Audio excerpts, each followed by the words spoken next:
नमस्कार दोस्तों, स्वागत है आपका लॉर्ड ऑफ द मिस्ट्रीज के 40th वीडियो में। 48 नहीं, 40th 40, ठीक है। और आज की वीडियो ठीक वहीं से शुरू होगी जहां पिछली वीडियो खत्म हुई थी।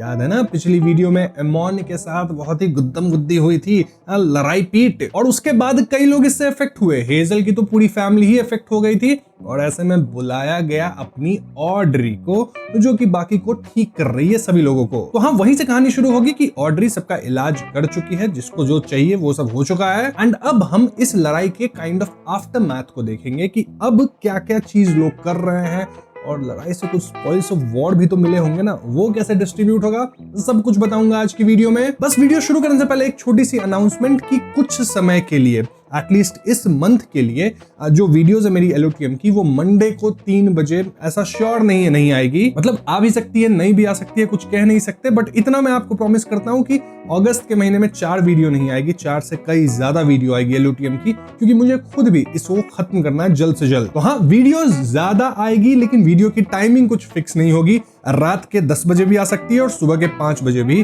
तो चैनल को सब्सक्राइब करके बेल आइकन को दबा के रखना। एनीवेज, ये सब बात हटाते हैं, सीधा वीडियो में एंटर करते हैं। तो एमोन के इतने सारे कांड के बाद क्लाइन यहाँ ऑड्री से कहता है कि देखो भैया, बियॉन्डर वर्ल्ड कितना डेंजरस है। समझ रही हो बात को? तुम तो बहुत ही अपने लल्ला लैंड में रहती होगी, लेकिन देख लो क्या क्या हो सकता है। इनफैक्ट क्लाइन यहाँ ऑड्री से पूछ ही लेता है कि अगर तुम्हें इस पॉइंट पे ऑप्शन दिया जाता कि क्या तुम बियॉन्डर वर्ल्ड को ज्वाइन करोगी या नहीं करोगी, तो करती ज्वाइन या फिर छोड़ देती इस वर्ल्ड को। इस पे ऑड्री कहती है कि देखो, अब मुझे पता चल चुका है कि बियॉन्डर वर्ल्ड कितना ज्यादा डेंजरस है, और अगर मैं अब तक बियॉन्डर नहीं होती, लाइक जैसे मैं पहले जून में थी, लास्ट ईयर जून में, जिस तरह से मैं नाइव थी एकदम, तो वो 1 साल पुरानी वाली ऑड्री जो है ना, इस बियॉन्डर वर्ल्ड को ज्वाइन नहीं करती, ये जानते हुए कि यहाँ कितना ज्यादा खतरा है। लेकिन अब मैं जो ऑड्री हूँ, वो अब भी इस वर्ल्ड को ज्वाइन करती, क्योंकि अब मैं एक्सपीरियंस हो चुकी हूँ और अब मुझे काफी चीजें जाननी है। क्लाइन कहता है ठीक है, जो तुम बोलोगी मैं उस बात को मान लूंगा। बाय द वे ऑड्री जी, मैं आपको बता दूं कि जो भी विक्टिम्स को आपने ठीक किया है, वो जो पूरी तरह से ठीक होंगे ना, तो वो वॉर्म ऑफ टाइम स्पिट करेंगे। उसके मदद से ही ना एमोन सबको पैरासाइटाइज किया था, और आप सबको पता है कि वॉर्म ऑफ टाइम से खतरनाक लेवल का एक फेट सिफन चार्म बन सकता है, राइट? तो हाँ, क्लाइन या ऑड्री से कहता है कि तुम्हें भी एक मैं दे दूंगा, क्योंकि आपने इतनी मदद करी है सबको ठीक करने में, तो इसे पेमेंट समझ लो हेल्प करने के लिए। वैसे अगर सोच के देखा जाए तो ऑड्री आज 2 काम करी है। पहला, अर्नेस्ट बॉयड को जो पनिशमेंट देना था उसमें भी ऑड्री पार्ट ली, और उसके बाद जाके चिल कर ही रही थी कि तुरंत क्लाइन आके लेके गया कि एमोन के विक्टिम्स को हेल्प कर दो। तो ऑड्री टैरो क्लब में काफी ज्यादा जल्दी से मतलब इंप्रूव कर रही है, एंड देखा है तो एक तरह से ये टैरो क्लब डे हो गया। अब इस पॉइंट पे ऑड्री क्लाइन से पूछती है कि ये बताओ गिरमिन भैया कि ये जो एमोन का अवतार था उसको निपटाना तो आपके लिए काफी मुश्किल रहा होगा। एंड गिरमिन वाज लाइक, अगर मैं अकेले करता तो मेरे रूप में भी तुम्हें यहाँ एमोन दिखता, ठीक है, मेरा फेट वेट सब चुरा लिया होता। वो तो मुझे बहुत हेल्प मिल गई, वो भी एंजल लेवल पे हेल्प मिली है, एंजल्स को डिसेंड करना पड़ गया, तब जाके मैं एमोन के अवतार को हरा पाया। और हाँ ऑड्री जी, फ्यूचर में अगर आपका सामना एमोन से हो जाता ना, तो ये मत सोचना कि मैं लड़ लूंगी जीत लूंगी, नहीं जीत पाओगी आप। हमेशा मेरी हेल्प मांगना, मेरी नहीं तो मिस्टर फूल की। और एमोन को पहचाने कैसे? मोनोकॉल पहन के ऐसे ऐसे करेगा, ठीक है, मोनोकॉल को ऐसे, तो समझ जाना इससे। हाँ, ये सब बातचीत के बाद ऑड्री निकल लेती है। उधर हेजल की बात की जाए तो उसके घर में सडनली सबको जो है ना, मतलब ऐसा फील होता है कि एवरनाइट गॉडेस को प्रे किया जाए। ऑड्री का ही साइकोलॉजिकल क्यों होगा? तो जैसे ही ये सभी लोग प्रेयर करते हैं, तो इनके अंदर से, मतलब वो लोग कफ करना शुरू करते हैं, कफ करते हैं तो इनके अंदर से वॉर्म ऑफ टाइम निकलता है, जो कि गायब हो जाता है, और इन लोग का ध्यान भी इस चीज पे नहीं गया। ऑफ कोर्स क्लाइन इनके पीछे कुछ मैरियोनेट्स अपना बना के वो सब उठवा लिया है। हेजल भी अब तक होश में आ चुकी है। हेजल कहीं ना कहीं पैरासाइटाइज नहीं हुई थी, अगर आपको याद हो तो, एंड उसको बहुत अजीब फीलिंग आ रहा है। अजीब इसलिए क्योंकि उसका मेंटल ब्रेकडाउन जो काइंड ऑफ हो गया था, उसको ऑड्री ठीक की है, और उसके कई मेमोरीज को सप्रेस करी गई है। इनफैक्ट यहाँ जितने भी लोग थे सबके मेमोरी को सप्रेस करी गई है। तो हाँ, सबको थोड़ा सा अजीब फीलिंग तो आ ही रहा है, बट धीरे धीरे चीजें नॉर्मल हो जाती है। तो इसके बाद क्लाइन पहुंचता है अपने मास्टर बेडरूम में, जहां प्रकट होती है अरियाना।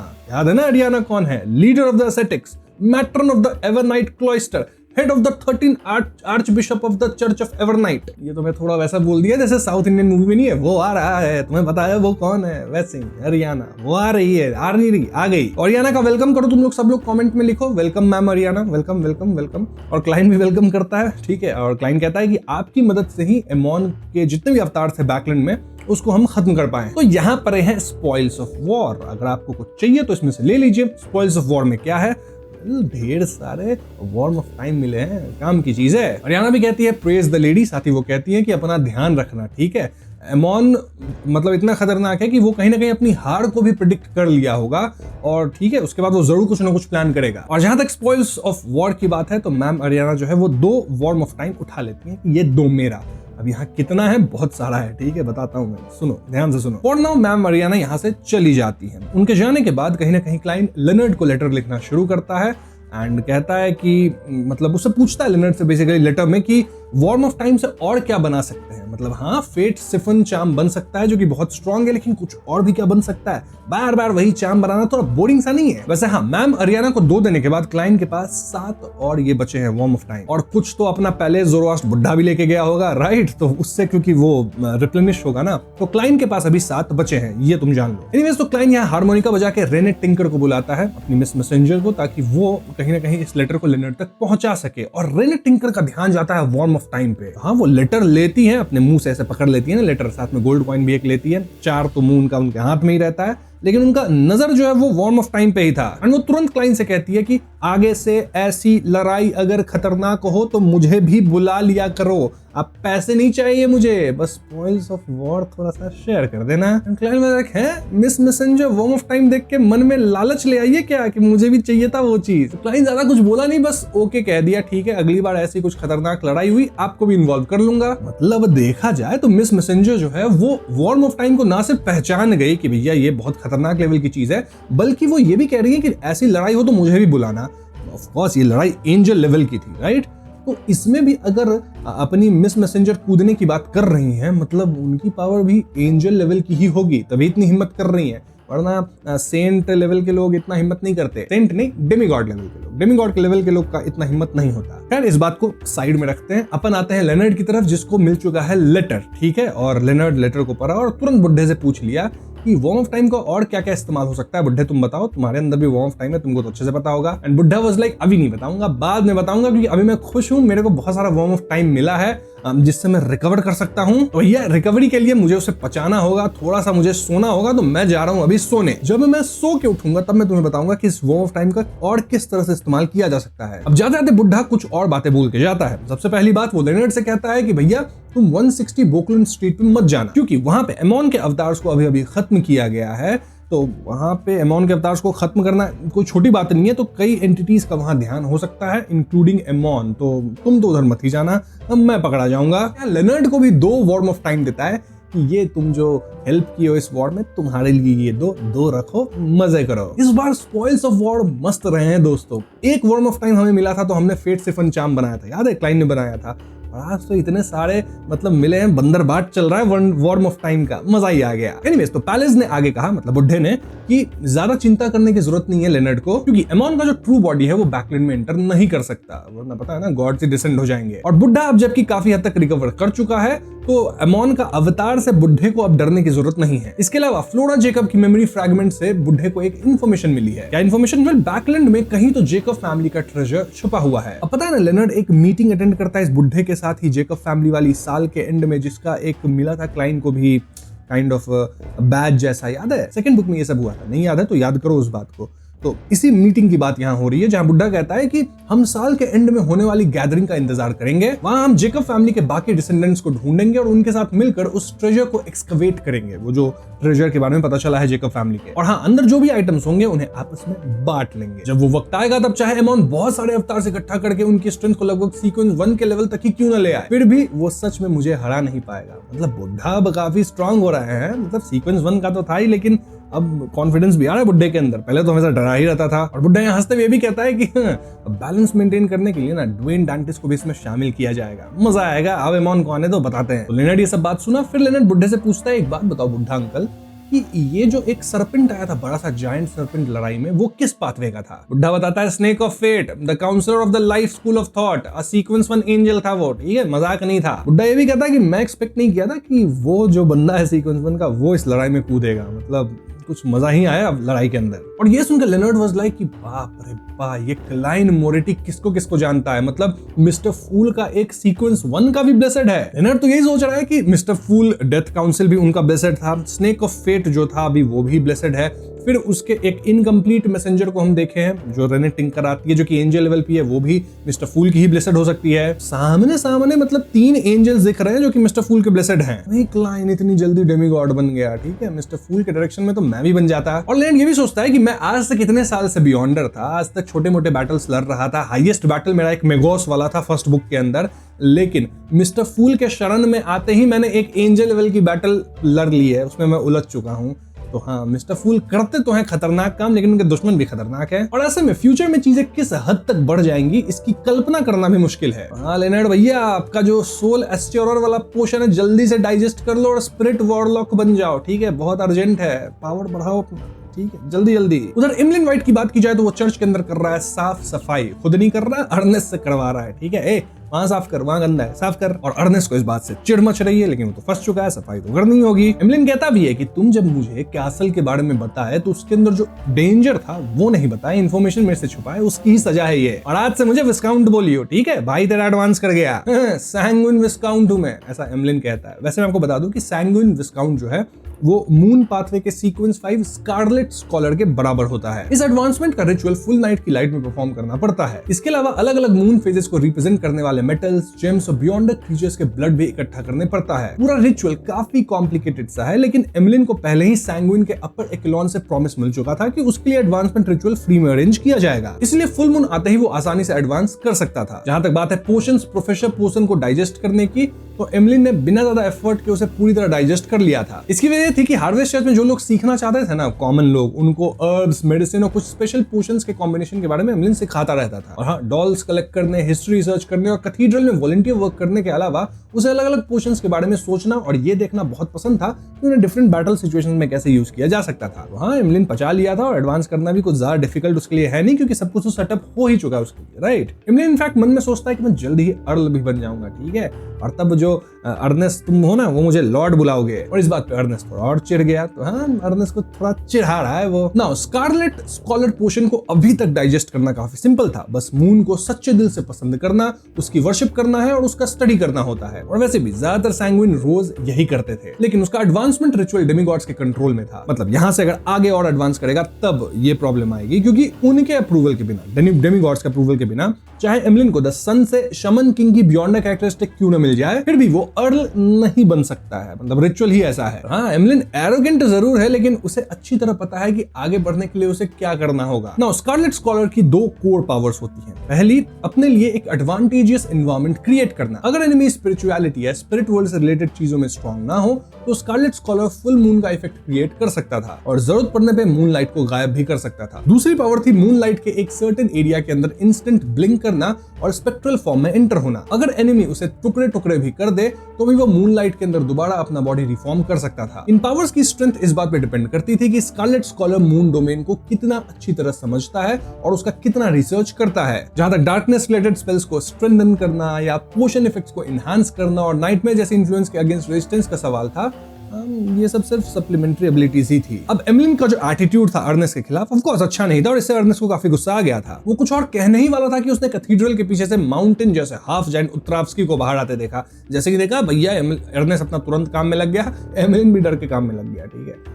हाँ, ये एक छोटी सी इनके बीच कन्वर्सेशन हुई जो कि मैंने आपको बता दिया, प्लस एमलिन की नई पावर्स मैंने आपको बता दिया है। और हाँ, अगर आपको याद हो तो इस पूरे मिशन के अंदर एमलिन को काफी स्पॉइल्स ऑफ वॉर मिल गया था अर्नेस्ट से। तो ये सब वो मिस्टर फूल को ऑलरेडी जो है ना सबमिट कर चुका है, ताकि अगली जो मीटिंग जब भी ये लोग करेंगे उसमें स्पॉइल्स ऑफ वॉर को बांट लेंगे। इन सारे स्पॉइल्स ऑफ वॉर में सिर्फ एक चीज था जो एमलिन नहीं दिया, and that was oath of ring, क्योंकि याद हो वो 2 पार्ट्स में होता है, एक इधर पहनता है, एक आदमी उधर पहनता है, दोनों के सेंसेस मिल जाते हैं। तो वो किसी को दे देगा तो दूसरा जिसके पास होगा वो पकड़ लेगा ना कि भैया किसके पास है, कहाँ है। तो हाँ, वो नहीं दिया।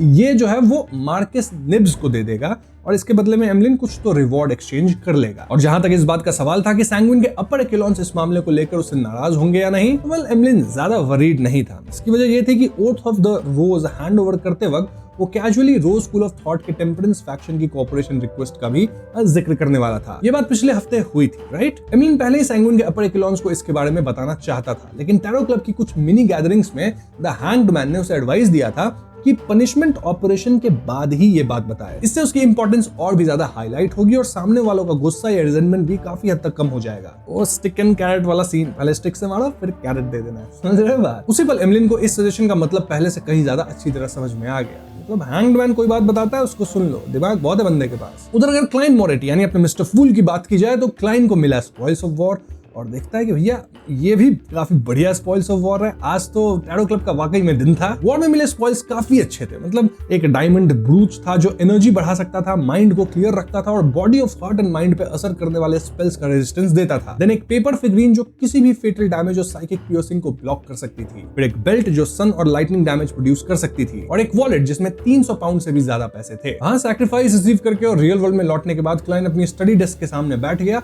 और चुपचाप एक ट्रांसपेरेंट मैगेट निकाला, मतलब अपना वॉर्म ऑफ स्पिरिट है ना वो। अब मैगेट को देखते ही उसके सर में दर्द होने लगा, उसे सोल बॉडी के फ्रैक्चर होने वाली तकलीफ याद आ गई। ये वॉर्म ऑफ स्पिरिट था जो उसने खुद से फ्रैक्चर किया था। इसी को स्नेक ऑफ फेट विल ऑसेप्टिन को पेमेंट के रूप में देना था। क्लाइंट के पास पहले ही एक आइडिया था कि उस आइटम को कैसे रेप्लिकेट किया जाए जो कुछ देर के लिए किसी की स्ट्रेंथ रिस्टोर कर सकता था। उसका प्लान था कि वॉर्म ऑफ स्पिरिट को एक वेसल की तरह यूज करना और पहले वाले कंप्लीट सिंबल को उस पर कॉपी करके ग्रे फॉग के ऊपर मौजूद मिस्टीरियस स्पेस से रिस्पॉन्स लेना। इस बारे में उसके डिविनेशन का रिजल्ट ये था कि सक्सेस मिलने के चांसेस काफी अच्छे हैं, तो कर सकते हो। वैसे उस आइटम का असली नेचर सीयर पाथवे के सीक्वेंस 3 स्कॉलर ऑफ योर की पावर्स में से एक थी, मतलब अपने पास्ट सेल्फ से कुछ वक्त के लिए पावर बोरो करना। अगर क्लाइंट द फूल की आइडेंटिटी से रिस्पॉन्ड करता तो ये डेफिनेटली काम कर सकता है। वैसे एक प्रॉब्लम है, मतलब उन सिंबल्स की डायमेंशनैलिटी, मिस्ट्री, कॉम्प्लेक्सिटी और डेंजर को सीधा किसी मेटल प्लेट पे इनग्रेव नहीं किया जा सकता था। विल ऑसेप्टिन के मुताबिक क्लाइंट को कॉगिटेशन स्टेट में जाकर अपनी स्पिरिचुअलिटी का यूज करते हुए उन सिंबल को वॉर्म्स ऑफ स्पिरिट पे ड्रॉ करना था। अगर ये सक्सेसफुल रहा तो वो अपने लिए भी एक बना लेगा, फिर वो अपने पास्ट सेल्फ को देख पाएगा और कंफर्म कर सकेगा कि उसे क्लाइंट मोरेटी का बचपन दिखेगा या फिर डोर ऑफ लाइट के ऊपर कोकून में लटका हुआ वो खुद। और अगर दूसरा वाला हुआ तो शायद वो ये भी जान पाएगा कि वो कितने समय से उस ककून में लटका हुआ था। ये सोचते हुए क्लाइंट कॉगिटेशन स्टेट में एंटर कर गया। उसने अपने माइंड में बार बार सिंबल्स कंस्ट्रक्ट किए और अपनी स्पिरिचुअलिटी को उन्हें रिपीट करते हुए वॉर्म ऑफ स्पिरिट के अंदर इनग्रेव करने दिया। ये काम बहुत कॉम्प्लिकेटेड और मुश्किल था, जरा से भी गलती पूरी प्रोसेस को फेल कर सकती थी। हाँ, जैसे ही invisible symbols warm of spirit पे उतरने लगे और उसे स्ट्रेंथन करने लगे, क्लाइंट का बॉडी अचानक कांप उठा। वॉर्म ऑफ स्पिरिट ने बिना किसी वार्निंग के खुद ही आग पकड़ ली और पल भर में राख बन गया। अपनी खाली हथेली को देखते हुए क्लाइंट के सर में फिर दर्द होने लगा। काफी देर चुप रहने के बाद उसने धीरे से बुदबुदाया, यार लाइफ वाकई बहुत डिफिकल्ट है, इतना आसान भी ये काम नहीं है जितना मैं सोच रहा था। तो ऐसे में क्लाइंट दूसरा वॉर्म ऑफ स्पिरिट स्प्लिट करने ही वाला था कि तभी यहाँ रेनेट टिंकर आ जाती है और बोलती है कि मशरूम किंग है ना, उसके सुपीरियर से एक लेटर है। अब मशरूम किंग कौन है और कौन? फ्रैंकली। और उसके सुपीरियर कौन है? Of course Cattleya. Miss messenger जो है ना, सबको एक नाम दे देती है। अब फ्रैंकली का नाम मशरूम किंग। इनफैक्ट जो सर्कल ऑफ इनएविटेबिलिटी है वो शुरू ही इस बात से होता है, मतलब उसमें शुरुआती चैप्टर्स में ही एक डिस्कशन होता है कि फ्रैंकली बड़ा खतरनाक आदमी है, बड़ा खतरनाक एक्सपेरिमेंट करता है। तो बंदे के चर्चे उधर भी है सर्कल ऑफ इनएविटेबिलिटी में। वैसे उधर अपन नहीं जाते, वापस से कहानी पे आते हैं, क्योंकि सवाल ये होगा आपके मन में कि ये क्या लेटर है। वेल, लेटर में कैटलिया लिखी थी कि क्वीन ने टाइम और प्लेस कंफर्म कर दिया है। किस क्वीन की बात हो रही है? बर्नाडेट की। और टाइम क्या है? वेडनेसडे को रात 11 बजे। मिलना उसी पुरानी जगह पे है, सेम पुराने स्टाइल में, वाइन्स वगैरह आएंगे एंड ऑल। एनीवेज, अब लेटर में आगे भी कुछ बातें लिखी थी। कैटलिया लिखती है कि मुझे बिल्कुल नहीं पता है कि तुम फ्रैंकली से क्या कहे हो, लेकिन मैं इतना जरूर कह सकती हूँ कि वो आजकल बहुत एक्साइटेड है। उसने आर्टिजन के साथ मिलकर काफी एक्सपेरिमेंट्स किए हैं। उसका कहना है कि 3 से 6 महीने के अंदर वो अगले फेज के रिजल्ट्स प्रोड्यूस कर लेगा। उसने ये भी साफ कहा कि अगर उसे ड्रूइड पोशन मिल जाए तो उसे इतने सारे इंटरमीडिएट ऑब्जेक्ट्स बनाने की जरूरत नहीं पड़ेगी और वो सीधा फाइनल रिजल्ट प्रोड्यूस कर सकेगा। मैं बस इतना ही कह सकती हूँ कि तुम्हारे लिए बेस्ट ऑफ लक, ठीक है। और हाँ, मुझे उम्मीद है कि आर्टिजन के पूरी तरह ब्रेक डाउन होने से पहले ये सब खत्म हो जाएगा। वो तो अब प्रिमोडियल मून पर अपनी फेथ रखने को भी रिग्रेट करने लगा है। हाँ, क्लाइंट जो मशरूम उसको बनाने बोला था, जो कि बिना लाइट में भी मॉन्स्टर्स वगैरह को खा के फूड वगैरह प्रोड्यूस करे, तो उस पे काम चल रहा है फ्रैंकली का। जल्द ही वो काम खत्म भी हो जाएगा और जब ये ऐसा होगा तो क्लाइंट ये मशरूम किसको दे देगा? डेरिक को, जो कि सिटी ऑफ सिल्वर में लगा देगा और वहां उन लोग को फाइनली अच्छा खाना मिलने लगेगा, हमेशा घास नहीं खाना पड़ेगा। देखो क्लाइंट कितना सोचता है अपने सिटी ऑफ सिल्वर वाले डेरिक के बारे में। Anyways, coming back to the story, यहाँ जो अपनी मिस मैसेंजर है वो चली जाती है एंड क्लाइंट यहाँ अनदर वॉर्म ऑफ स्पिरिट को अलग करता है। और तभी क्लाइंट को लगने लगा कि आज उसके नौकर वगैरह जो है ना, वो घर को ठीक से साफ नहीं किए, हर जगह गंदगी है। तब क्लाइंट को याद आया, एक मिनट, मैंने आज डेथ नेल यूज किया है ना, उसका जो साइड इफेक्ट आता है, कुछ तो आपको लग जाता है बीमारी, अभी लगा है जर्मोफोब। क्लाइंट जर्मोफोब हो चुका है मित्रों, मतलब उसे गंदगी अब देखी नहीं जा रही थोड़ी सी भी। चलो कुछ घंटों तक जर्मोफोब क्लाइंट रहेगा, कोई दिक्कत वाली बात नहीं है। वैसे अब क्योंकि क्लाइंट डेमीगॉड बन चुका है तो डेथ नील के जो साइड इफेक्ट्स होते हैं ना, वो काफी हद तक कम हो गए हैं क्लाइंट के लिए, उनको वो अब मैनेज कर सकता है। इन दिस केस ऑलमोस्ट 90% तक कम। अब मित्रों अभी तो मिड वीक चल रहा है, ग्रे फॉग मीटिंग हो नहीं सकती है अभी, राइट? रॉन्ग, हो गई है। मतलब ग्रे फॉग मीटिंग नहीं हुई एग्जैक्टली, मिस्टर फूल नहीं है वहां, लेकिन एमलिन आया ग्रे फॉग में मिस्टर फूल की मदद से, और वो सारे लोग आए जो कि एमलिन के साथ मिशन किए थे अर्नेस्ट वाले, क्योंकि माल बांटना है ना। एमलिन ने अभी अभी सैक्रिफाइस किए हुए 3000 पाउंड टेबल के बीच में रख दिए और समझाया कि मिस्टिकल आइटम्स में से एक ओथ ऑफ रोज था। वो एक पेयर्ड रिंग थी जो दोनों वियरर्स को एक नॉर्मल साइज्ड सिटी के अंदर, चाहे उनके बीच कितनी भी डिस्टेंस हो, वो एक दूसरे के सेंसेस और थॉट्स शेयर करने देती है। अब ये एक बहुत वैल्यूएबल आइटम थी, लेकिन उसका सिर्फ एक रिंग ही था, याद होगा अगर आपको तो। हाँ, अगर कोई उसे अपने पास रखता है तो वो डेंजर बन सकता था, इसलिए एमलिन ने उसे सैंग्विन के अपर एक्लॉन्स को दे दिया और बदले में 3000 पाउंड्स लिए। तो वहां से 3000 पाउंड से आए हैं, प्लस 300 समथिंग पाउंड्स उसके जेब से भी मिल गया था ना अर्नेस्ट के, वो तो है ही। तो 3300 समथिंग पाउंड्स है यहाँ। तो उसके बाद एमलिन ने बाकी आइटम्स का भी इंट्रोडक्शन दिया। उसने उनके इफेक्ट्स और नेगेटिव इफेक्ट्स दोनों के बारे में डिटेल में बता दिया। कुछ इन्फॉर्मेशन वो खुद भी ऐड किया जो कि उसको मतलब सैंग्विन हिस्ट्री में नॉलेज मिली थी, क्योंकि उसमें उसकी दिलचस्पी है, राइट? तो वहां से मिली थी। तो अब जो लोग भी यहाँ हैं, जो लोग मिशन किए थे, सबको पता है कि क्या क्या स्पॉइल्स ऑफ वॉर है, जिसको जो चाहिए उठा सकता है। इससे पहले बंटवारा होता, एल्गर यहाँ पूछ लेता है एमलिन से कि क्या तुम्हारी मुलाकात सैंग्विन के अपर एक्लॉन से हो गई थी? क्या रोज स्कूल ऑफ थॉट के की मेंबर्स के खिलाफ हंटिंग ऑपरेशन कंफर्म हो गया था? एमलिन ने बिना कुछ छुपाए जवाब दिया कि लगभग सब कंफर्म हो चुका है। उसका टेम्परेंस फैक्शन के एक मेंबर से भी कांटेक्ट हो गया था, लेकिन वो ऑपरेशन सितंबर के बाद ही करना चाहता था। एमलिन का मानना था कि मिस्टर हैंगमैन उसे इस बारे में कुछ यूजफुल एडवाइस दे सकता है। एल्गर ने सर हिलाया और पूछा कि ऑपरेशन सितंबर के बाद ही क्यों होना? इसका मतलब था कि वो लोग किसी ऐसी चीज का इंतजार कर रहे हैं जो पूरी सिचुएशन को ड्रामेटिकली बदल देगी। अब टेम्परेंस फैक्शन के किस मेंबर की यहाँ बात हो रही है? ऑफ कोर्स मैरिक की, उससे ही किया था ना एमलिन। तो वो लोग मैरिक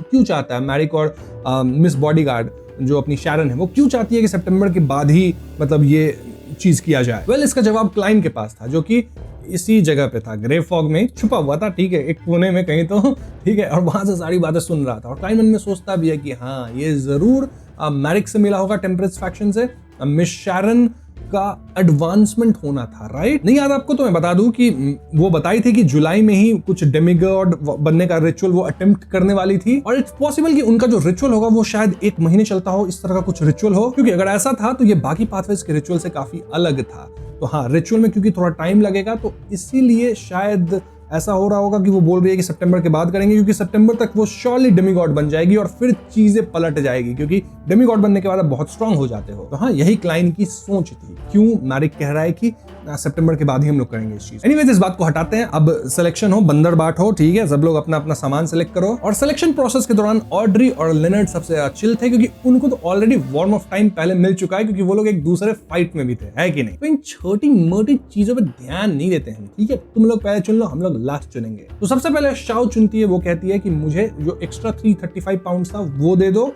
क्योंकि मेरे लिए वही काफी है, मैंने ज्यादा कुछ किया नहीं था, बस मैं थोड़ा सा ट्रैकिंग वगैरह की थी, और ट्रैकिंग करने के लिए एनीवे मेरे को मून 60 पाउंड दिया था, दोनों मिला के हो जाता है 395 pound. I think that is fair. ठीक है मैम शाओ, ले लीजिए 395 पाउंड आपका हुआ। अब फोर्स की बारी। फोर्स कहती है कि मैं मून पेपर फिगरीन ले लूंगी। अब देखो, फोर्स के पास ऑलरेडी लेमानो ट्रैवल है, राइट? वही वो लैंड की थी, उसका इतना ही काम था इस मिशन में। तो फोर्स सोच रही है कि लेमानोस ट्रैवल में तो मैं ऑलरेडी किसी भी मिस्टिकल आइटम का पावर ऐड करवा सकती हूँ, राइट? रिकॉर्ड कर सकती हूँ, लेकिन ये जो आइटम है, ये मून फिगरीन, ये एक बार यूज करने वाला आइटम है, जो कि आपको एक फेटल ब्लो और एक साइकिक पियर्सिंग से बचाता है। मतलब एक्सपेंडेबल आइटम है और बहुत इंपॉर्टेंट समय पे काम आ सकता है। तो भैया ये मुझे दे दो। अब लेडीज फर्स्ट, तो ऑड्री की बारी। ऑड्री कहती है मुझे अल्कोहल नेमेसिस दे दो, वो जो डायमंड ब्रूच था ना, उसका नाम है। और मैंने आपको बताया था कि ये आइटम पहनने वाले को हमेशा एनर्जी से भरा रखता है, उसके थॉट्स को क्लियर रखता है, और body of heart and mind पे असर करने वाली इन्फ्लुएंसेस के अगेंस्ट रेजिस्टेंस भी देता है। ऑड्री सोचती भी है कि थैंकफुली मैंने सेफ्टी के लिए पहले ही ब्राइब चैम यूज कर लिया था। अगर अर्नेस्ट भी ड्रीम से जागने के बाद अभी हाफ कॉन्शियस स्टेट में था, इसीलिए मैं वैसे ही उसे हिप्नोटाइज नहीं कर पाती। तो हाँ, ये आइटम कहीं ना कहीं ऑड्री के लिए काफी ज्यादा यूजफुल है। माइंड डोमेन में ही वो काम करती है, and it can actually keep her mind clear. कम से कम साइकोलॉजी अल्केमिस्ट के हाई लेवल मेंबर्स का सामना करते वक्त ये एक और लेयर ऑफ प्रोटेक्शन देगा ऑड्री को। और अगर ऑड्री से हमेशा नहीं पहनेगी तो इसका जो नेगेटिव इफेक्ट्स है उसकी चिंता भी ऑड्री को करनी नहीं पड़ेगी। हाँ, डायमंड ब्रूच ऑड्री के नाम। फिर बचा क्या? मून सैश, वो मिला लेनर्ड को। एल्गर को भी 1000 पाउंड दिया गया क्योंकि वो कंसल्टेशन किया था, एंड बाकी जो पैसा बचा, जो कि 2000 पाउंड होता है, वो मिल गया अपने मून को।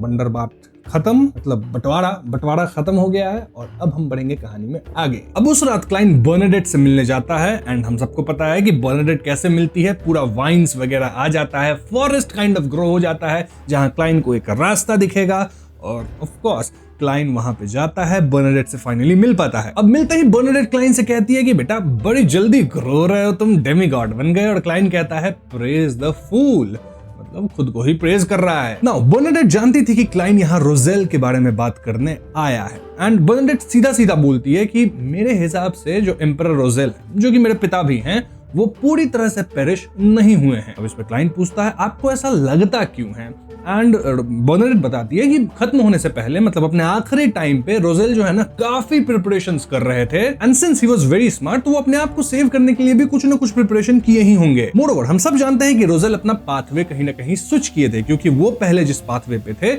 उस पे एक गॉड ऑलरेडी एग्जिस्ट करता था, सीक्वेंस 0। तो वो ब्लैक एम्परर वाले पाथवे पे जा रहे थे, जो कि सीक्वेंस 0 ब्लैक एम्परर होता है। इनफैक्ट अगर सोचा जाए तो इन केस वो अपना पाथवे स्विच कर लिए हो तो ब्लैक एम्परर का जो रिचुअल होता है, मतलब गॉडहुड पे जाने के लिए सीक्वेंस 0 पे, वहां आपको पिरामिड की तरह 9 मॉसिलम्स बनाने पड़ते हैं। इनफैक्ट रोजेल ने शायद इन मॉसिलम्स को यानी पिरामिड्स को बना भी लिया होगा, क्योंकि जब रोजेल के खत्म होने की खबर फैली थी ना, तो white maple palace, the church of eternal blazing sun and steam, ये सब मिलके एक मतलब मिशन किए थे, जहां वो लोग 8 मॉसिलम को खोज भी लिए थे रोजेल के, उसको डिस्ट्रॉय भी किए। अब 8 बन गया था तो 9 भी तो होगा ही। हालांकि ये 9वां मॉसिलम कभी किसी को मिला नहीं, किसी को नहीं पता है वो कहां हिडन है, बर्नाडेट को भी नहीं पता है। तो अगर रोजेल ब्लैक एम्परर बन गए होंगे, यानी सीक्वेंस 0 गॉडहुड पे चले गए होंगे, और अगर उनका 9th मॉसिलम अब भी किसी तरह से इंटैक्ट है, तो ऑफ कोर्स उनको वापस जिंदा किया जा सकता है। अब ये बातें सुन के क्लाइन को नास्ट की बात याद आ गई। याद है नास्ट से क्लाइन बात किया था, किंग ऑफ 5 सीज, और वो बताया था कि एम्परर अपने आखिरी दिनों में ना हमेशा वेस्ट की ओर देखते रहते थे। अब रोजेल की डायरी से क्लाइन को पहले ही पता चल चुका था कि रोजेल ने इंटिस के वेस्ट में फॉग सी के अंदर एबिस का एंट्रेंस को ढूंढ लिया था। वहां उन्हें एक प्रिमिटिव आइलैंड मिला था, और उनका मानना था कि वो अजीबोगरीब चीजों से भरा हुआ था और एक्सप्लोर करने लायक था, ऑल्दो बहुत ज्यादा डेंजरस था। तो कहीं ऐसा तो नहीं कि एम्परर रोजेल ने अपना आखिरी सीक्रेट मॉसिलम एबिस के अंदर उस प्रिमिटिव आइलैंड पे बनाया हो? It's quite possible. वैसे मैं आपको बता दूं कि क्लाइन ये सब सोच रहा है, क्वीन मिस्टिक को ये बात वो नहीं बताया। फॉर नाउ क्वीन मिस्टिक कहती हैं कि वो इस मैटर की इन्वेस्टिगेशन 1 सदी से भी ज्यादा समय से कर रही है, 100+ ईयर्स से। इनफैक्ट ज्यादा डिटेल्स जानने के लिए वो हिडन सेज से नॉलेज इन्फ्यूजन भी झेली है, मतलब she has gone through a lot. Queen mistake कहती भी है कि मैं देख सकती हूँ कि तुम और तुम्हारे पीछे जो ये मिस्टर फूल हैं, इनको इस मैटर के बारे में काफी डीप अंडरस्टैंडिंग है, and it makes me very curious कि आखिर तुम लोग एम्परर रोजेल को लेके इतना मतलब क्यों चहकते रहते हो, मतलब तुम लोग को इतनी क्या दिलचस्पी है उनमें? इसका जवाब क्लाइन कुछ देता नहीं, लेकिन मिस्टिक खुद ही कहती है कि देखो मेरा जो है ना एक काम है बैकलैंड में, क्या काम है वो नहीं बताती, बस बोलती है कुछ तो काम चल रहा है, वंस मैं उस काम को निपटा लूंगी तब मैं मिस्टर फूल को कैटलिया के थ्रू कुछ और भी बहुत इंपॉर्टेंट डायरी पेजेस भेजूंगी। इस पे क्लाइन वाज लाइक कि उतना लेट क्यों करना, नेक्स्ट वीक ही भेज दीजिए, पढ़वा लूंगा मिस्टर फूल से। And queen mistake was like नहीं, अभी मैं नहीं भेज सकती, क्योंकि उस डायरी के पेज से जो भी इंफॉर्मेशन निकलेगा, जब वो मुझे पता चलेगा तो पता नहीं मेरा मेंटल स्टेट कैसा रहेगा। इन केस मेंटल स्टेट बिगड़ गया तो मैं जिस काम से बैकलैंड आई हूं वो काम मेरा बिगड़ जाएगा, इसीलिए जो काम है ना मेरा उसको मैं निपटा दूंगी, उसके बाद ही डायरी पेजेस भेजूंगी। और इसीलिए वो 1-2 मीटिंग से डायरी पेजेस नहीं आ रही हैं। तो सोचने वाली बात है कि बर्नाडेट यानी कि क्वीन मिस्टिक का ऐसा क्या काम है जिसमें उनको अपना माइंड एकदम सॉलिड चाहिए? क्या एंजल बन रही है क्या, समझ रहे हो, एडवांसमेंट, या फिर उनका स्पेक्टेटर पाथवे में से किसी से भिड़ंत है? पता नहीं, पूछ भी नहीं सकता क्लाइन उनसे, उनका अपना पर्सनल मामला है। अब यहाँ क्वीन मिस्टिक ये बताती है कि व्हेन वो एज की हो गई थी मतलब 16 या 18 साल, तब वो रोजेल को डायरी लिखते देखती थी। इनफैक्ट बर्नाडेट कहती भी थी अपने पिता से कि ये जो आप जिस लैंग्वेज में डायरी लिख रहे हो वो मुझे आप सिखा दो, लेकिन रोजेल मना किए थे। और अगर आपको याद हो तो ज़राथोल उस टाइम रोजेल से मिलता रहता था, वो कहता भी था, प्रेडिक्ट किया था बर्नाडेट के लिए कि काफी नाम कमाएगी, तो नाम तो कमा ली क्वीन मिस्टिक बन के। अब बर्नाडेट यहाँ एक और बात बोलती है कि रोजेल हमेशा कहते थे उससे कि बिवेयर ऑफ द स्पेक्टेटर। अब इन जनरल वो स्पेक्टेटर पाथवे के क्या कहते हैं, बियॉन्डर्स की तो बात नहीं कर रहे थे, वो बात कर रहे होंगे स्पेक्टेटर पाथवे के जो पिनाकल पे बियॉन्डर बैठा है उसके बारे में। क्योंकि अगर आपको याद हो तो रोजेल भी एक ग्रुप का हिस्सा थे। कौन सा ग्रुप था, नाम लिखो उसमें, जिसमें एक स्पेक्टेटर ही सबसे ऊपर बैठा रहता था। और ये स्पेक्टेटर कौन है? क्लाइंट बोलता नहीं, इसके बारे में मैं ज्यादा नहीं सोचूंगा, वरना वो समझ जाएगा कि मैं उसके बारे में सोच रहा हूँ। Adam, of course Adam. खैर ये सब बात हो जाती है और क्वीन मिस्टिक यहाँ क्लाइंट को थैंक यू कहती है मिस्टर फूल को भी थैंक यू कहना। कैटलिया की तरफ से मैं थैंक यू बोल रही हूँ, क्योंकि स्नेक ऑफ फेट का जो ब्लड दिया था ना क्लाइंट उसको, वो फ्यूचर के लिए बहुत हेल्पफुल होगा कैटलिया के लिए। मिस्टर कॉलेजिस्ट के एडवांसमेंट रिचुअल में मिथिकल क्रीचर किस पाथवे का है, इसकी कोई स्ट्रिक्ट रिक्वायरमेंट नहीं होती है, लेकिन सबसे अच्छा चॉइस फिर भी फेट पाथवे ही होता है। हाँ, क्लाइंट खून दिया तो दिया सबसे अच्छे पाथवे के सीक्वेंस वन एंजल का दिया है। बेसिकली इसे होता यह है कि मतलब कैटलिया जो है ना, उसके लिए सीक्वेंस 3 तक एडवांस करना आसान हो जाएगा। क्लाइंट पूछता है क्यों, मतलब ऐसा क्या था उस खून के अंदर, मतलब फेट पाथवे में ऐसा क्या है? बोनेट जवाब देती है कि फेट के सीक्रेट्स को प्राई करने का एक और नाम क्लैरवॉयंस भी होता है। इनफैक्ट मिस्ट्री प्रायर पाथवे का सीक्वेंस 3 क्लैरवॉयंट ही होता है और इसी वजह से वो बैकलैंड में थी। तो क्लैरवॉयंट यानी कि किसी तरह का फ्यूचर प्रेडिक्शन, इस तरह का कुछ। तो क्लाइंट को यहाँ कुछ न कुछ बातें समझ में आ रही थी, मतलब वो समझ पा रहा था कि कई पाथवेज में क्लैरवॉयंस जैसी एबिलिटीज होती हैं और इसी तरह से क्वीन मिस्टिक को भी कुछ ऐसा फील हुआ होगा जिस कारण से वो बैकलैंड में आई हैं। अब क्वीन मिस्टिक बताती हैं कि एंशिएंट टाइम में बहुत से बियॉन्डर्स क्रीचर का मानना था कि अगर वो सिमिलर पावर्स को इकट्ठा कर लेंगे तो उनमें एक क्वालिटेटिव ब्रेक थ्रू आ जाएगा, लेकिन बिना किसी एक्सेप्शन के या तो वो सब पागल हो गए या फिर कंट्रोल लूज कर दिए। पहली ब्लास्फेमी स्लेट सामने आने के बाद ही सबको समझ आया कि एक्स्ट्रा ऑर्डिनरीनेस जो होता है ना, एक्स्ट्रा ऑर्डिनरी कुछ करना है, उसके पाथ में सबसे जरूरी चीज बैलेंस होती है। एक ऐसा बैलेंस जो बिल्कुल क्लिफ के एज पर चलने जैसा होता है। तो मतलब एक ही डोमेन की पावर्स कई पाथवेज में बटी हुई होती हैं। कुछ मेन पाथवेज उस डोमेन का ज्यादा हिस्सा रखते हैं, जबकि पाथवेज उसके सिर्फ रेमिनेंट्स शेयर करते हैं। अब ये सोचते हैं क्लाइंट को एक नेगेटिव एग्जांपल याद आया, ग्रोजेल्स ट्रैवल का king of the north Ulyssan. Client यहाँ गहरी सोच में डूब गया और कोई और सवाल नहीं पूछा। कुछ देर बाद क्वीन मिस्टिक ने खामोशी तोड़ते हुए कहा कि अगर अब और कोई क्वेश्चन नहीं हो तो आज के लिए मीटिंग काफी है, निकल लो इधर से। क्लाइंट बोला ठीक है, निकल लिया क्लाइंट। अब यहाँ से लौट के क्लाइंट अजिक को एक लेटर लिखता है। वो हमेशा अजिक को लेटर लिखता है, वो भले ही सो रहे हैं लेकिन जब उठेंगे तो लेटर पढ़ेंगे ना। अब लेटर में क्या लिखा कि मौसम यहाँ ठंड हो रहा है बैकलैंड में, स्मॉग है वापस से बैकलैंड के अंदर, मतलब ठीक है एनवायरमेंट पे यहाँ लोग ध्यान अब दे रहे हैं, लेकिन फिर भी एनवायरमेंट को पूरी तरह से ठीक करने में टाइम तो लगेगा। देन यहाँ बैकलैंड में कई लोग साइकिल खरीद रहे हैं, तो इससे हुआ यह है कि अब कैरेजेस कम चल रहे हैं घोड़े वाले, तो घोड़ा जो होता है वो करते चलता है ना नंबर 2, तो अब उसकी स्मेल नहीं आती है स्ट्रीट्स पे, आती है कम आती है। ठीक है, फिर क्लाइंट बताता है कि मैं अमीर हो गया, मैं एक मैनर खरीदने वाला हूं, ऑलमोस्ट फाइनल हो चुका है। ये पहले ड्यूक नीगन का हुआ करता था और मैनर का नाम है मेगोर, प्रोनाउंसिएशन पता नहीं क्या है, MAYGUR, मेगुर पता नहीं, यही नाम है मैनर का। मैनर में वाइन यार्ड, ब्रूरी सब है, यहाँ पे फार्मिंग हंटिंग के लिए काफी बड़ा सा जगह है, इतना बड़ा एरिया है ना, क्लाइंट खरीद लिया, अमीर हो गया बंदा। लिटरली इतना बड़ा मैनर है कि अगर टूर करने लगो तो 10 के स्टेप्स आपके पूरे हो जाएंगे। वैसे क्लाइंट अभी तक ये प्लेस को देखा नहीं है, रिचर्डसन को बोला है फाइनल कर देने के लिए। ये सब बात क्लाइंट लेटर में लिख रहा है। ठीक है, ये भी लिखता है कि टिंजन में मैं कितना गरीब था, छोटे से अपार्टमेंट में रहता था, देखो मैं अब कहाँ आ गया। फिर क्लाइंट ये भी लिखता है कि मेरा जो मैजिक मिरर है अरोडेस वो अब नॉर्मल हो चुका है, हालांकि उसको एमोन काफी डैमेज दिया है, काफी टॉर्चर किया था, बट हाँ अब ठीक है। और हाँ, अरोडेस के भी चर्च ऑफ स्टीम छोड़ने के लेकर अपने अलग व्यूज थे। फिलहाल उसने कुछ और वक्त वहीं रुकने का डिसाइड किया था, क्योंकि उसका मानना था कि ऐसा करना सबसे ज्यादा सेफ रहेगा। उसने तो ये तक सोचा है कि अपनी डेंजर लेवल दिखाकर खुद को ग्रेड 1 सील्ड आर्टिफैक्ट बना ले। लिखता भी लेटर में कि सच कहूं तो अरोडेस के सोचने का तरीका है ना, वो मुझे हमेशा सरप्राइज ही कर देता है। वैसे अरोडेस से सवाल जवाब करके क्लाइंट को काफी ज्यादा आंसर्स मिल गया था।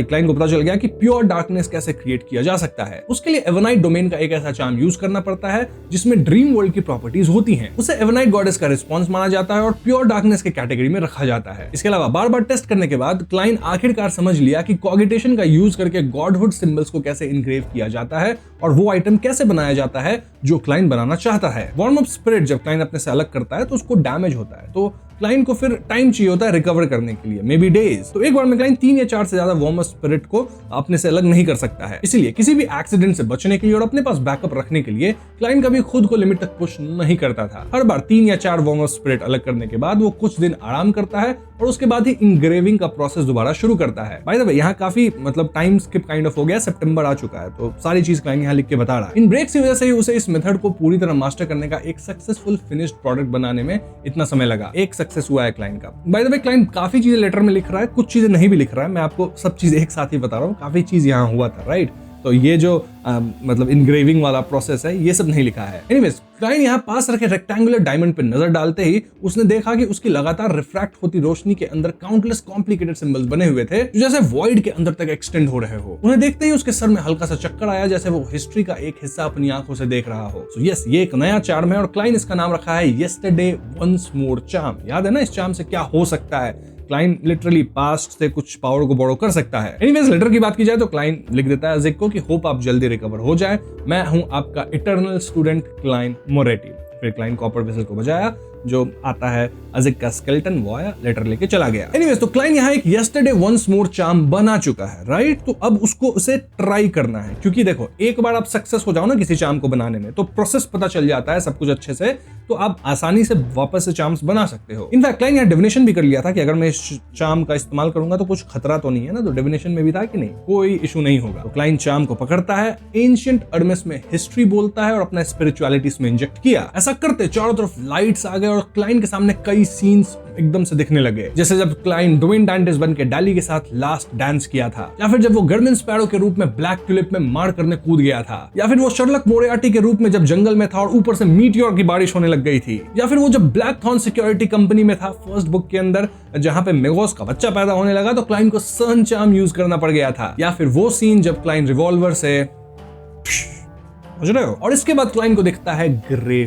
फॉग, मतलब यहाँ जो क्लाइंट इस चार्म से पास्ट की चीजें देख रहा था वो इसी पॉइंट पे आके रुकती है, ग्रे फॉग पे। एंड इससे क्लाइंट क्लियरली समझ गया कि उसका जो ट्रांसमाइग्रेशन हुआ था वो इस ग्रे फॉग से ही रिलेटेड है। क्लाइंट ग्रे फॉग में जो कुकून था उससे ही हैंग कर रहा था, और ऑल्दो क्लाइंट को ये नहीं पता चला कि वो कितने टाइम तक हैंग कर रहा था। खैर जो भी हो, ये सब करने के बाद क्लाइंट 2 और येस्टरडे वंस मोर चार्म्स बनाता है जो कि वो विल ऑसेप्टिन को देने वाला है। वैसे भी ये चार्म उसके लिए खुद के ज्यादा काम का नहीं था। उसने डिसाइड किया कि इस हफ्ते वो विल से मिलने नहीं जाएगा। मतलब हर हफ्ते आइसक्रीम खिलाने के बहाने जाता है तो शक होने लगेगा लोग को, भाई कितना बच्चे को आइसक्रीम खिलाता है ये। इनफैक्ट विल के घर की जो मेड है वो तो क्लाइंट को अजीब नजरों से देखने में लग गई है। और अब जब उसने कॉगिटेशन के थ्रू गॉडहुड सिंबल से इनग्रेव करना मास्टर कर ही लिया है तो वॉर्म ऑफ टाइम से एक्स्ट्रा ऑर्डिनरी बुलेट्स बनाने का काम भी शेड्यूल से पहले शुरू किया जा सकता है। क्लाइंट को लेनर्ड की बात भी याद आई कि वो अगले कुछ दिनों में टिंजन जाने वाला था। क्लाइंट देखना चाहता था कि म्यूटेटेड सन सेक्रेड एम्बलम की पावर चुराना पॉसिबल होगा या नहीं। ये सोचते हुए क्लाइंट अपना ऐसा सर मसलता है और सोफा से उठ खड़ा हुआ। ना क्योंकि टाइम गया है तो कुछ टैरो गैदरिंग भी हो ही चुकी होगी। तो हाँ, पिछली टैरो गैदरिंग में लेनर्ड पहले ज़ोरोआस्त्र से सीखे हुए 4 तरह के गॉडहुड सिंबल्स और मैजिकल लेबल्स के बारे में बता चुका था। ये सब मोराडा डोमेन से रिलेटेड थे। उनमें से एक सिंबल एनिमी को मिसडायरेक्ट कर सकता था जिससे वो गलत जजमेंट लेता था। दूसरा टारगेट की पहली यूज की गई 3 बियॉन्डर पावर्स चुरा सकता था और सबसे रीसेंट पावर से शुरुआत होती थी। तीसरा सिंबल अगर टारगेट पर असर कर जाए तो उसकी बहुत सारी वाइटैलिटी छीन लेता था और उसे एज स्टेट में पहुंचा देता था, मतलब बूढ़ा स्टेट में। और आखिरी सिंबल ऐसे वॉर्म्स ऑफ टाइम क्रिएट करता था जो ज्यादा देर तक जिंदा नहीं रहते थे। तो इन सिंबल्स की मदद से कहीं ना कहीं अपना क्लाइंट मोरेटी, मतलब अगर उसके पास 4 वॉर्म ऑफ टाइम है तो इस तरह के 4 पावर्स क्रिएट कर सकता है जो कि मैं अभी आपको बताया। और हाँ, लास्ट वाला जो मैंने बताया है उसमें ये भी होता है कि जो मतलब यूजर है वो चुपके से टारगेट की बॉडी को पैसेटाइज कर देते थे और चार्म यूज करने वालों को उन्हें कंट्रोल करने की एबिलिटी देते थे। मतलब जैसे एमॉन पैरासाइट बनाता है वही काम आप एक चार्म से कर सकते हो 1 टाइम। अब जैसे मैंने आपको बताया था क्लाइंट के पास 7 वॉर्म्स ऑफ टाइम बचे हुए थे जिसमें से 3 का यूज करके वो पहले ही फेट सिफोन चार्म बना चुका था। उनमें से एक वो मिस जस्टिस को दे दिया था और 2 अपने पास रखा था। इसका मतलब था उसके पास अभी 4 वॉर्म्स ऑफ टाइम बचे हुए थे और यहाँ 4 सिंबल्स भी मिला है, तो यही 4 पावर क्रिएट करने है कि नहीं। चलो शुरू किया जाए टेस्ट। हालांकि क्लाइंट की इंट्यूशन उसे बता रही थी कि 4 का 4 सक्सेस नहीं मिलेगा, कुछ तो कुछ फेलियर होगा। और यहाँ मैं आपको ये भी बता दूं कि लेनर्ड के पास भी 2 वॉर्म्स ऑफ टाइम था, राइट? उनमें से एक तो फेट सिफन चार्म ही बना दिया लेनर्ड भी, मिस्टर फूल को ही प्रे करके। दूसरा वॉर्म ऑफ टाइम पहले ज़ोरास्ट्र की मदद से पैरासाइट चार्म में बदला गया था। तो हाँ, लेनर्ड के पास भी एक पावरफुल पैरासाइट चार्म तो आ चुका है। वहां क्लाइंट भी अपना चार्म वाम बनाना शुरू करता है, शाम तक सारा काम निपटा लेता है। और मैं आपको बताऊं कि क्लाइंट को यहाँ 5 सक्सेस मिले और 1 फेलियर मिला। तो क्लाइंट ने 2 येस्टरडे वन मोर चार्म्स बनाया, एक पैरासाइट बुलेट, एक डिसीट बुलेट और एक डिप्रिवेशन बुलेट बना लिया। सिर्फ एजिंग बुलेट नहीं बना पाया। क्लाइंट यहाँ इन सबसे बुलेट बना रहा है, चार्म नहीं। शायद इसलिए क्योंकि ग्रे फॉग के ऊपर मौजूद मिस्टीरियस स्पेस से उसके लिए काफी पावर बोरो नहीं हो पाई थी। तो एक चार्म फेल हुआ, चार्म नहीं बुलेट बनाना फेल हुआ। It's okay, 5 success is good enough. और भैया इन सब बुलेट्स को कहां भर लेगा? डेथ नेल के अंदर। Very good. इसके बाद क्लाइंट गया बटलर के पास, अपने बटलर वॉल्टर के पास, और बोला कि भैया नया मैनर ले रहा हूं, ठीक है? तो मेरे जितने भी गेस्ट है ना सबको इस वीकेंड पे मेरे नए मैनर पे इनवाइट करो हंटिंग ट्रिप के लिए। वॉल्टर भी कहता है ओके सर। इधर अगर हम लेनर्ड की बात करें तो वो पहुंच चुका है टिंजन। सेम 36 जोटलैंड स्ट्रीट पे, जहां उसके सामने एक बोर्ड लगा था which was Blackthorn security company. अब अगर आपको याद हो तो फर्स्ट बुक के अंदर ये खत्म हो गई थी कंपनी, तो रीबिल्ड हो चुका है काफी हद तक अच्छा खासा रीबिल्ड हो चुका है एंड बहुत नॉस्टैल्जिक है ये, है कि नहीं? मतलब वापस से हम ब्लैकथॉर्न सिक्योरिटी कंपनी में पहुंच गए, एटलीस्ट लेनर्ड पहुंचा है। तो रिसेप्शन पे अब भी रोज़ैन ही बैठी हुई थी। लेनर्ड हाय हेलो करता है, रोज़ैन कहती है कि कांग्रेचुलेशंस लेनर्ड मिचेल, तुमने कैप्टन और क्लाइंट मोरिटी को अवेंज कर लिया, उसका बदला ले लिया। लेनर्ड भी स्माइल करता है और रोज़ैन उससे कहती है चुपके से, लिव वेल, ठीक है, तुम भी खत्म मत होना, अच्छे से जियो। अब इस पॉइंट पे फ्राई जो था, याद है, जो उस टाइम सीक्वेंस 9 हुआ करता था, वो अब यहाँ का कैप्टन बन चुका है। मजाक नहीं कर रहा हूँ, सीक्वेंस 7 में पहुंच गया है बंदा। एंड कैसे इतना जल्दी सीक्वेंस 7 में पहुंचा? वेल, क्लाइंट कहीं ना कहीं एक्टिंग मेथड सबको बता ही दिया था जाने से पहले, इनडायरेक्टली, तो उसी का यूज करके पहुंच गया होगा। और फ्राई जो कि पहले बिल्कुल नहीं बोलता था, अब क्योंकि कैप्टन बन गया तो उसे बोलना पड़ता है। हाँ, मैनेजर बनने के बाद बात तो करने पड़ेगा ना एम्प्लॉइज से, तो वही सिचुएशन है। वैसे फ्राई यहाँ लेनर्ड को बोलता है कि तुम्हारी रिक्वेस्ट मुझे मिल गई थी, तुम यहाँ पे मतलब डाइजेस्ट करने के लिए अपना पोशन, बहुत रैट स्पिरिट्स वगैरह को खत्म करने का प्लान कर रहे हो, तुमको म्यूटेटेड सन सेक्रेड एम्बलम चाहिए, फॉर्म भर लो और ले जाओ, सीक्वेंस 3 कमाल है, कोई दिक्कत नहीं है। वैसे फ्राई यहाँ एक और बात बताता है कि वो अब आगे एडवांस करने का प्लान नहीं बना रहा है, वो सीक्वेंस 7 पे ही रहना चाहता है, इसी जगह पे कैप्टन बन के रहना चाहता है ताकि वो इस जगह को प्रोटेक्ट कर सके। इमोशनली टिंजन से अटैचमेंट तो है दोस्तों, है कि नहीं? अब लेनर्ड यहाँ कुछ नए नाइट हॉक्स को देखता है जो कि कार्ड्स प्ले कर रहे थे। इनफैक्ट वो यहाँ रॉयल और सीका, याद है फर्स्ट बुक में थी ये दोनों भी, तो इन लोगों से भी मिलता है। दूसरी तरफ अगर फ्रैंकली की बात की जाए तो वो अपना मशरूम का एक्सपेरिमेंट चला रहा है। मस्त एक बड़ा सा मशरूम बनाया है जो कि रिप्रोड्यूस कर करके छोटे छोटे ऑफस्प्रिंग्स क्रिएट करते रहता है, जिसे आप खा सकते हो, ठीक है, बॉयल वगैरह करके, जिससे अलग अलग तरह का टेस्ट निकलता है, बीफ का, फिश का, मॉल्ट का। और ये सब एक्सपेरिमेंट वो कर क्यों पा रहा है? ऑफ कोर्स आर्टिशियन किल्फ भी उसके साथ है, जिसको मतलब जिसके ऊपर बहुत एक्सपेरिमेंट चल रहा है, और किल्फ परेशान है भाई, एकदम पतला हो चुका है, आंखें धस चुकी है उसकी, कह रहा है भैया मैं खत्म हो जाऊंगा, मेरे को नहीं रहना तुम्हारे साथ, मेरा सारा सील आर्टिफैक्ट मेरे को वापस करो।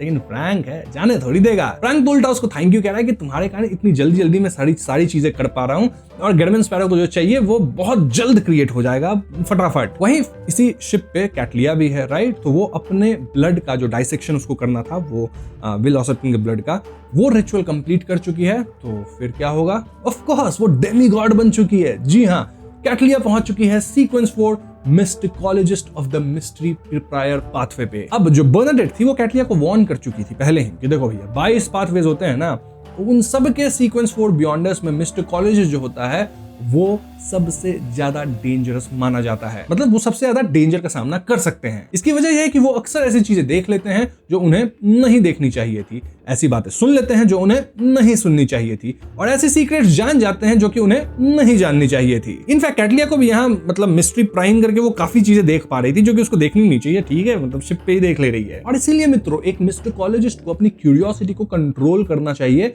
और अपने एक्शंस को हमेशा लिमिट में रखना चाहिए, ठीक है? तो समझ जाओ कैटलिया ये बात। याद है थर्ड बुक में तुम मिस्टर फूल को भी बहुत देखती थी, क्या किए थे मिस्टर फूल, याद है कि नहीं? तो कंट्रोल करो अपने आप को, कंट्रोल कैटलिया, तभी ज्यादा दिन तक जिंदा रह पाओगी। अब कैटलिया ग्लास भी पहनती है अपनी मिस्ट्री प्राइंग को रोकने के लिए, लेकिन डेमीगॉड बनने के बाद अब ये आइटम काम नहीं आ रहा है, वो सीक्रेटली प्राई कर ही रही है चीजों को। वैसे में वो अपनी आंखें बंद करती है और फिर दोबारा खोलती है। अब उसकी आंखें सिर्फ काली थी, उनमें पहले वाली मिस्टीरियस डार्क पर्पल और सिल्वर ह्यूज बिल्कुल भी नहीं बची थी। तो हाँ, उसे अब खुद को ही कंट्रोल करना होगा, खुद से, कि भैया प्राइंग जहां नहीं करना है वहां नहीं करना है, संभल के। और हाँ, एक और बात कि कैटलिया किसी को बताती नहीं है कि वो डेमीगॉड बन चुकी है, क्योंकि अगर वो ये बात बताती तो वो भी जो मतलब जो किंग विंग है सीज के उसमें से आ जाती, और वो नहीं चाहती थी कि वो ऐसे आ जाए या फिर उसका नाम भी इस तरह से फैल जाए कि does not want to be 5th royal of the sea. नहीं चाहिए उसे ऐसा, क्योंकि ये उसके लिए ट्रम्प कार्ड था। किसी को पता नहीं होगा वो डेमीगॉड है, कोई हमला कर भी दिया, सोचेगा सीक्वेंस 5 है, पता चला डेमीगॉड से भिड़ंत हो गया,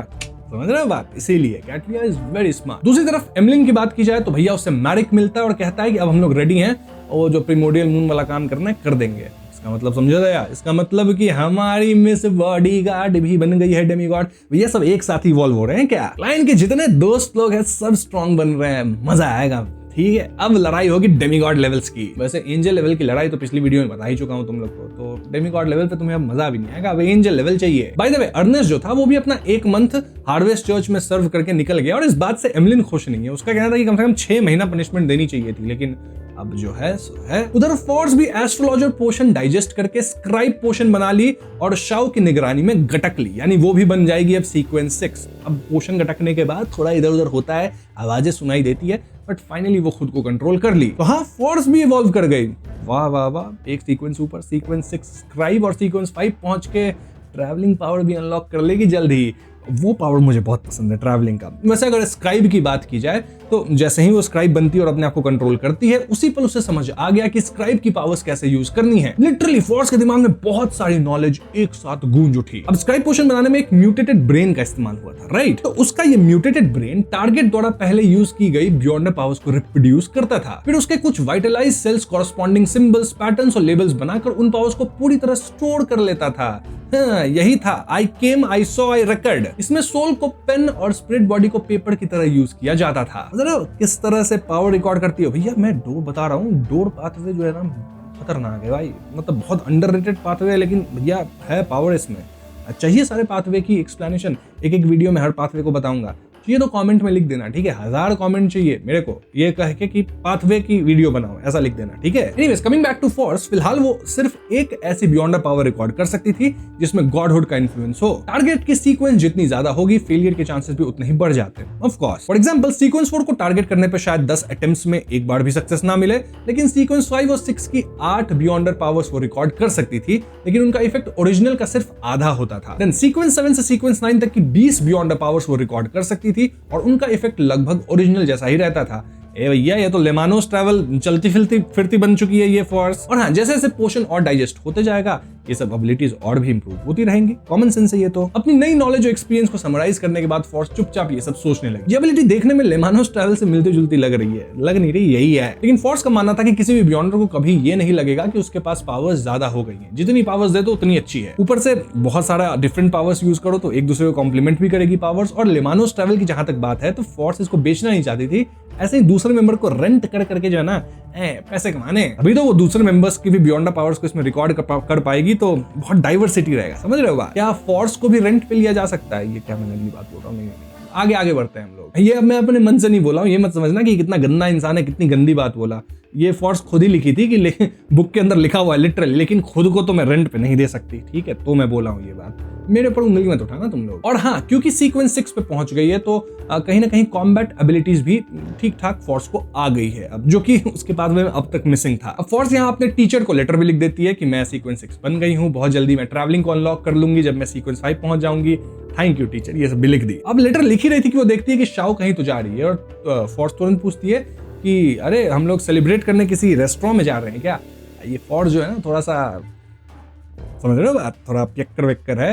एंड शाओ वाज लाइक कि नहीं, ये सब काम तुम मत करो, तुम जो अभी जस्ट एडवांस हुई हो, तुम्हारी स्पिरिचुअलिटी भी बहुत ओवरफ्लो कर रही है, तुम वीक हो, उसको कंट्रोल करो, कॉगिटेशन करो, ये सब गंदे बात मत बोलो, ये सब नहीं करना। और जहां तक मेरी बात है, शाओ कहती है कि मैं जो है ना एक कमीशन कंप्लीट करने जा रही हूँ, अब मेरा इतना पॉइंट हो गया कि मैं जज का फॉर्मूला एक्सचेंज करने के लायक हो गई हूँ। हाँ, शाओ यहाँ से निकलती है, साइकिल पे बैठ जाती है, मस्त साइकिल चलाते हुए सीधा हिल्स्टन बॉरो की तरफ चल पड़ी। पहले मिली इन्फॉर्मेशन के मुताबिक विस्काउंट स्ट्रैटफोर्ड ने एक लग्जरियस रेस्टोरेंट में लंच रिजर्व किया हुआ था। रेस्टोरेंट पहुंचकर शाओ ने अपनी बाइसाइकिल को एक स्ट्रीट लैंप से लॉक किया और एक सुनसान कोने में खड़ी होकर आने जाने वाले लोगों को ऑब्जर्व करने लगी। काफी देर बाद एक कैरेज पतले फॉग को चीरती हुई वहां आ पहुंची। उस पर एक कोट ऑफ आर्म्स बना हुआ था जिसमें एक फ्लावर और 2 रिंग्स बने थे। शाओ तुरंत और ज्यादा फोकस्ड हो गई, कैरेज रेस्टोरेंट के एंट्रेंस पर रुक गई और सबसे पहले 40 के आसपास उम्र का थोड़ा ग्रिजल्ड विस्काउंट स्ट्रैटफोर्ड नीचे उतरा। फिर उसने एक जेंटलमैन की तरह अंदर बैठे पैसेंजर की तरफ हाथ बढ़ाया। ये पैसेंजर एक लेडी थी जिसके ऊपर डार्क रेड क्लोक था। शाओ उसका चेहरा नहीं देख पाई, उसे सिर्फ इतना नजर आया कि उसकी जॉ लाइन नरम थी और उसकी स्किन बहुत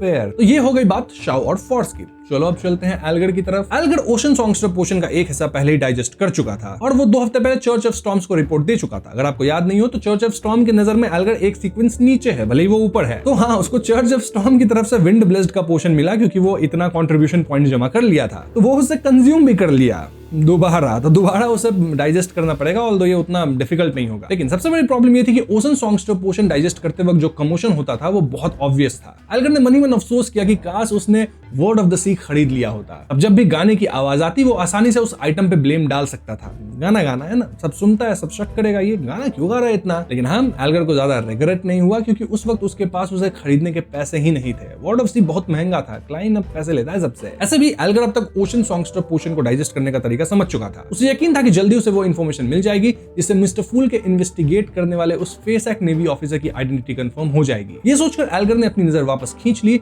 और तैरते हुए डेस्क के ऊपर आ गया जहां एक ब्रास सेक्सटेंट रखा हुआ था। उसी वक्त डेक पे 2 सेलर गुजरे, दोनों बेल्च कर रहे थे और उनमें से एक ने थोड़ी अनसर्टेनिटी के साथ कहा कि शायद इन वाटर्स में साइरेंस है, उसे हर रात उनका गाना सुनाई देता था। ठीक है, दूसरा सेलर हंस पड़ा और बोला कि ये कैसे मुमकिन हो सकता है, साइरेंस इतना बुरा गाना थोड़ी गाते हैं। अरे साइरेंस नहीं, अपने एल्गर साहब गा रहे हैं। ये सेलर्स कह रहे हैं जरूर किसी सी मॉन्स्टर की आवाज होगी। चलो थोड़ा सा जोक हुआ यहाँ पे, आगे बढ़ते हैं। अब हम सीधा चलते हैं सिटी ऑफ सिल्वर के ट्रेनिंग ग्राउंड में जहां डे टाइम के मुकाबले में काफी कम लोग थे और ब्लू आइस का एक बड़ा ढेर छोटे पहाड़ की तरफ लगा हुआ था। डेरिक बिना अपना वेपन लाए खाली हाथों से उस आइस के सामने खड़ा था और बहुत श्रद्धा से प्रेयर कर रहा था। इसको, द फूल को, of course the fool that does not belong to this era. वहां ऑनरिफिक नेम चांट करने और अपनी रिक्वेस्ट रखने के बाद उसने देखा कि 6 मेंबर काउंसिल के चीफ कॉलिन इलियट दूर से उसकी तरफ चलकर आ रहे थे। उनके हाथ में एक बॉटल था जिसमें गोल्डन लिक्विड चमक रहा था और उससे हीट भी निकल रहा था। उन्होंने देखा कि डेरिक अपनी पूरी ताकत लगाकर आइस ब्लॉक के अंदर घुस गया और पूरी तरह उसके अंदर दफन हो गया। मतलब एक भी क्रैक नहीं छोड़ा था बंदा। इसके बाद एक गहरा और धुंधला डार्कनेस नीचे उतर आया। ऑफ कोर्स वो फूल को प्रे कर रहा था, वही आर्टिफिशियल डार्कनेस क्रिएट करने के लिए प्योर डार्कनेस होनी चाहिए।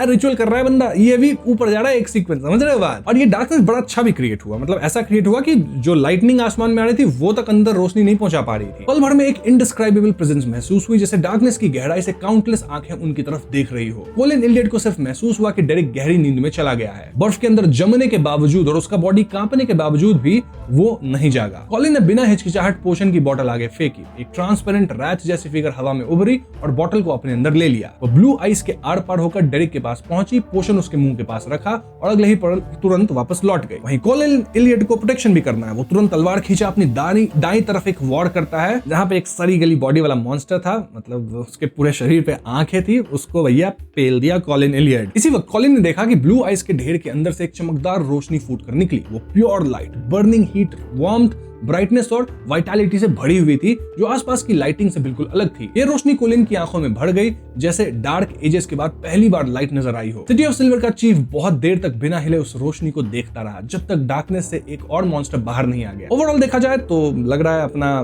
जो है डेरिक भैया अपने छोटे से लिटिल सन वो भी कर चुके हैं एडवांस। और ये सब चीज ग्रे फॉग के ऊपर से क्लाइन भी देख रहा है, सन का जो स्टार है ना उससे पकड़ के सब कुछ देख रहा है और राहत की सांस लेता है कि चलो भैया हमारा जो टैरो क्लब है बहुत तेजी से ग्रो हो रहा है, सब लोग धड़ाधड़ एडवांस कर रहे हैं। लिटरली लिटिल सन भी अब सीक्वेंस 5 पे पहुंच चुका है, सिर्फ एक कदम दूर है डेमीगॉड बनने से। अब ऊपर ग्रे फॉग के पे बैठे बैठे क्लाइन सोचता है चलो मिस जस्टिस का भी थोड़ा हाल चाल लिया जाए। देखो पिछले 1 महीने में ऑर्डिनरी साइकोलॉजी अल्केमिस्ट के कई मिशन कंप्लीट कर लिए थे और अपने कॉन्ट्रीब्यूशन पॉइंट्स के बदले ड्रीम वॉकर पोशन फॉर्मूला एक्सचेंज कर लिया था। इसका मतलब था कि बहुत जल्द उसकी ह्विन रैम्बिस से दोबारा मुलाकात होने वाली थी, ऑड्री भी आगे बढ़ने वाली है।